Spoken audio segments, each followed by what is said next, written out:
Paris libéré par lui-même, Paris presque intact. Je ne sais pas si vous voyez cette fameuse photo de Paris brûle-t-il sur la fin, quand on voit cette vue aérienne de toute la région parisienne, brillante au soleil, ben ça, c'est le résultat de la résistance. Parce que comme je l'ai toujours répété, et c'est dans les ordres, c'est une vieille notion, une insurrection ne peut être victorieuse que si elle a le nombre, que si elle submerge l'ennemi. Ce n'est pas une question d'armement, c'est une question de nombre, de submerger l'ennemi par l'insurrection générale. On peut se battre avec un bâton, on peut se battre avec une pierre, mais l'important c'est de faire le nombre, de façon à ce que l'ennemi soit submergé, à la fois moralement et tactiquement.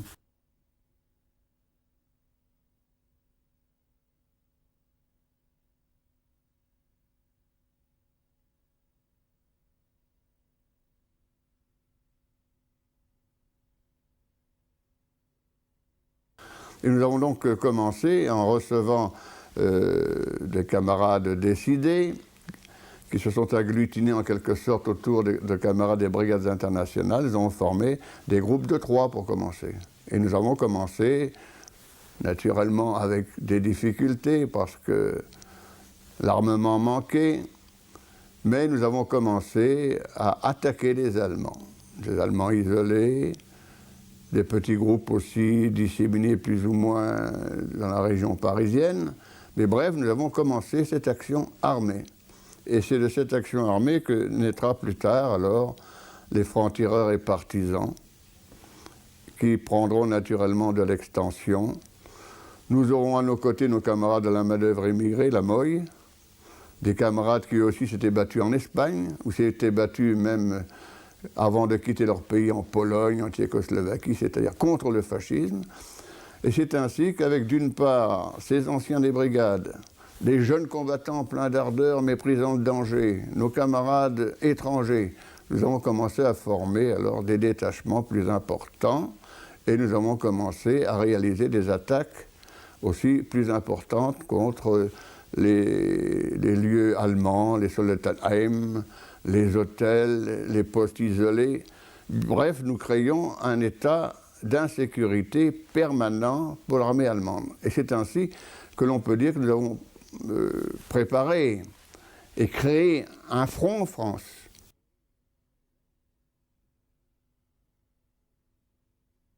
Les forces françaises de l'intérieur ont déjà été créées en automne 1943.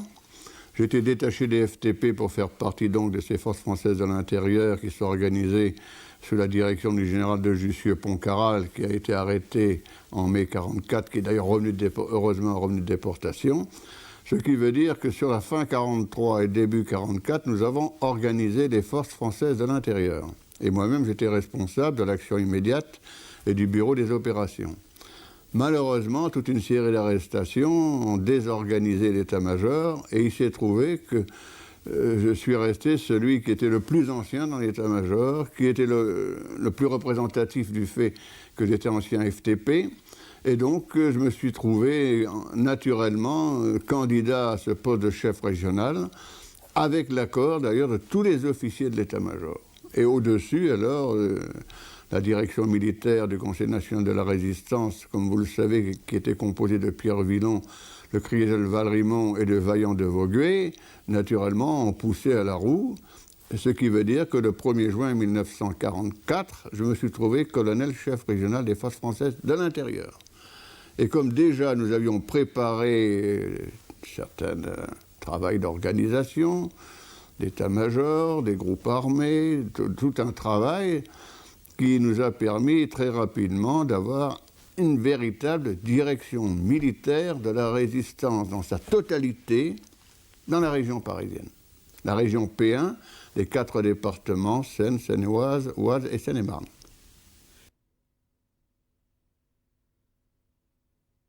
Déjà, nous étions en quelque sorte très attentifs et déjà, du fait des bombardements que je viens de rappeler depuis le mois de mai, nous faisait bien sentir que le débarquement était proche. Et c'est là que nous avons appliqué les fameux plans vert, violet, bleu, etc., qui étaient de détruire au maximum tous les transports ferroviaires, routiers, tous les postes isolés, enfin tout ce qui constitue en quelque sorte l'armature de l'armée allemande. C'est donc pour notre part, nous avons facilité le débarquement en créant sur les arrières ennemis un état d'insécurité permanente, de harcèlement. Bref, les Allemands devaient se garder non seulement sur le front vis-à-vis de l'offensive, mais sur leurs arrières du fait de l'action de la résistance. Déjà, il y a un fait précis qui se situe au mois de juin. On l'a vérifié par la suite, mais on le voyait sur le terrain en quelque sorte, c'est que les Allemands, en cas de débarquement, avaient prévu l'état de siège de Paris. C'est-à-dire pas de rassemblement de plus de 3 personnes, fermeture des restaurants, des cinémas, bref, l'état de siège. Et 48 heures après le débarquement, mes services de renseignement m'ont précisé, les Allemands ont renoncé à appliquer l'état de siège. Pourquoi? Parce qu'ils avaient peur de Paris. D'autre part, ils étaient dans une situation difficile sur le front et sur leurs arrières. Ils n'avaient pas les moyens, justement, de faire respecter l'état de siège. Mais pour nous, c'était une indication que les Allemands, déjà, ne pouvaient pas appliquer un véritable plan de répression dans Paris. C'était un point majeur qui nous donnait d'autant plus confiance que l'ennemi était en état de difficulté. Ce qui veut dire que pendant tout ce mois de juin, nous avons continué à mener cette action contre les transports, contre les détachements, enfin bref, de créer un état d'insécurité pour les Allemands. Et ce qui nous a encore conforté dans notre idée que l'insurrection pourrait être déclenchée et être victorieuse, c'est qu'au mois de juillet, il y a eu des grandes manifestations dans Paris et la banlieue. Des dizaines de milliers de Parisiens et de Parisiennes ont défilé dans les rues et pour la première fois, la police n'est pas intervenue, les Allemands ne sont pas intervenus. C'est la vérification d'une part que la population était prête à l'insurrection et que les Allemands n'avaient pas les moyens d'intervenir même dans ces premières manifestations populaires.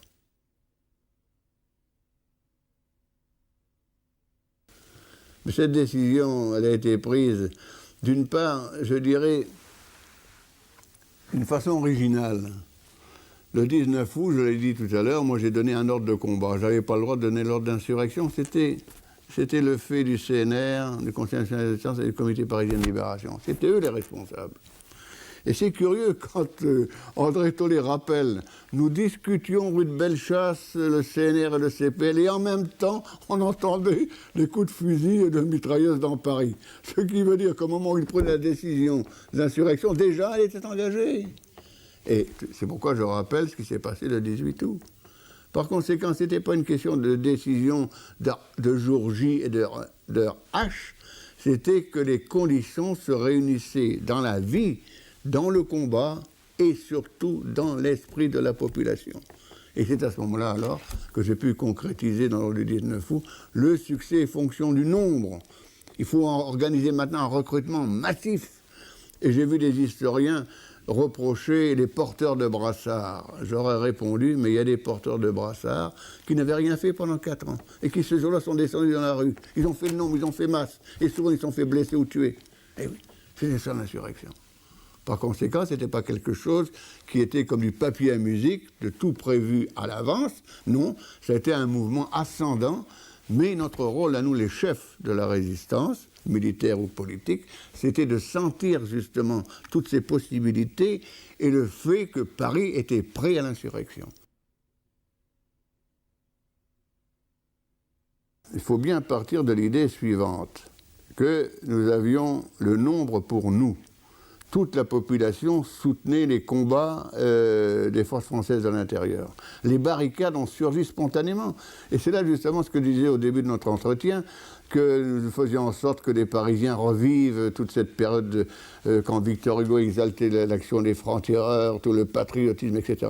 Et à ce moment-là, l'imaginaire parisien est revenu à la surface. Les insurgés parisiens, les barricades de la Commune, tout cela redevenait comme une réalité dans l'attitude et dans l'esprit et dans la volonté des Parisiens.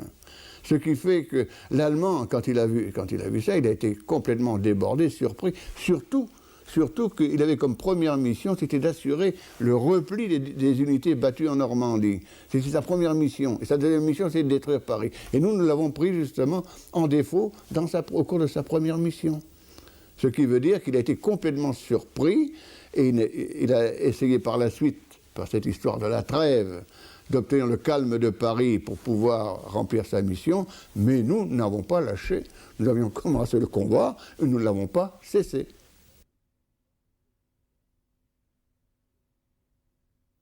Et le 21, au soir, alors il y a eu une grande réunion du Conseil national de la Résistance, où après une discussion assez houleuse et dure, l'unité s'est refaite totalement. Par conséquent, et c'est là qu'est parti alors, lors du Comité parisien de libération, l'appel aux barricades. Le 22, moi-même, par un ordre aussi qui a été collé sur les murs de Paris, j'ai relancé aussi cette histoire, les barricades. Ce qui veut dire que le 22 août au matin, Paris était couvert de barricades. Nous étions maîtres des 3/4 de la capitale et de la plupart des communes environnantes. Et ce 22 août, eh bien, nous étions maîtres des 3/4 de Paris. L'Allemand était devenu assiégé. Il avait replié tous ses moyens dans quelques points d'appui. C'est le Sénat, c'est la Chambre des députés, c'est la place de la République, c'est le Majestic, c'est le Crillon, l'hôtel Meurice, dans quelques points de place de l'Opéra. Là, il avait concentré ses forces. Il en sortait parfois avec quelques chars, mais quand on voit le film qui a été tourné par nos camarades du Comité de libération du cinéma, on voit bien les chars hésitent dans Paris, ils ont peur de recevoir la bouteille incendiaire ou un engin anti-char, bref. Mettez-vous à la place des équipages allemands dans les blindés circulant dans une ville en état d'ébullition. Vous voyez bien que déjà nous les avions en quelque sorte démolis littéralement du point de vue du moral et rendus beaucoup plus hésitants quant à l'intervention armée. Donc le 22 août, nous étions maîtres des 3/4 de la capitale, sauf des points évidemment tenus par les Allemands. Nous n'avions pas les moyens lourds, chars, canons et antichars, pour réduire ces points-là. D'ailleurs, ce n'était pas ça notre but. Notre but, c'était de reconquérir Paris. Et le 22 août, nous avions reconquis la capitale. Nous étions maîtres de la capitale, sauf les points tenus par les Allemands. Et c'est si vrai que le 23 août, à midi, la radio anglaise, la BBC, a lancé ce message « Paris se libère ». Et dans le monde entier, ça a été une traînée de poudre. À Moscou, à Londres, à New York, à Montevideo, partout, Paris se libère. Et d'un seul coup, Paris, la France, reprenait sa place, avant même que Paris soit libéré, reprenait sa place de capitale. Ça, c'était quelque chose d'extraordinaire. Et quand on écoute à nouveau la BBC, quand elle rappelle tous ces moments, c'est vraiment la journée capitale pour Paris. Après, alors, vous aviez des combats. On a empêché les Allemands de circuler au maximum. Ils n'ont pas pu miner, comme on a dit, les ponts de Paris. Seul le pont Alexandre III était miné, et encore, il n'y avait pas de dispositifs de mise à feu. Le Sénat aussi, mais comme les Allemands étaient dans le Sénat, il n'était pas question naturellement de faire exploser les mines. Bref, nous étions maîtres de Paris. Mais il fallait réduire les points d'appui tenus par les Allemands. Et c'est là donc que l'arrivée de la 2e DB, le 24 août, je l'ai déjà dit, elle a dû se battre durement, et le 25 août, alors c'est toutes forces réunies que nous avons en quelque sorte attaqué les points d'appui allemands, et en faisant Choltitz prisonnier vers 2h de l'après-midi le 25 août, on lui a fait signer d'abord une reddition générale, et ensuite la reddition des points d'appui.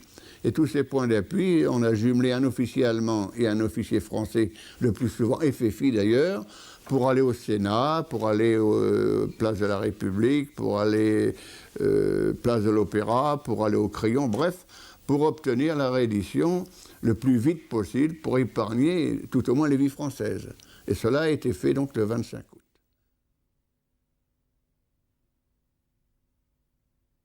La reddition, ça a été très simple. Choltitz prisonnier vers 14h de l'après-midi. Demi-heure, 3/4 d'heure après, il est amené à la préfecture de police. Là, on le met en face d'un texte de reddition rédigé par des officiers qualifiés de l'état-major du général Leclerc. Après quelques discussions pour quelques précisions données, il a signé.